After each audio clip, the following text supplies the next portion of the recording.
بسم اللہ الرحمن الرحیم۔ میرے پاکستانیوں، پاکستان کی مشہور ٹک ٹاکر اور سب سے زیادہ فالورز لینے والی ٹک ٹاکر جنت مرزا کی ویڈیو مارکیٹ میں آ گئی ہے، اور یہ ویڈیو لڑکی ایک دوسرے کے ساتھ واٹس ایپ گروپ میں شیئر کر رہی ہے۔ ناظرین، میں آپ کو بتاتا چلوں کہ یہ ٹک ٹاکرز کیوں پیسوں کے لیے یہ سب کچھ کرتے ہیں۔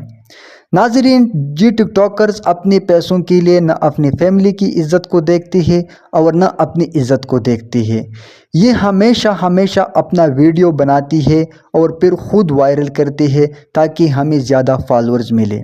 ناظرین، جیسا کہ آپ کو پتہ ہے کہ ڈوکی بائی کی بیوی کی ویڈیو آ گئی اور ڈوکی بائی نے وہ ویڈیو خود وائرل کی، اور بعد میں لوگوں سے کہا کہ میری بیوی کی ویڈیو کسی نے وائرل کی ہے، اور اگر کسی کو یہ لڑکا معلوم ہے تو میں اس کو 10 لاکھ روپے دوں گا۔ اس وقت ڈوکی بائی کے پاس صرف 5 ملین فالورز تھے، اور صرف ایک مہینے میں وہ 3 ملین فالورز لے چکی تھی۔ اس کی کمائی یعنی ڈبل ہو گئی تھی۔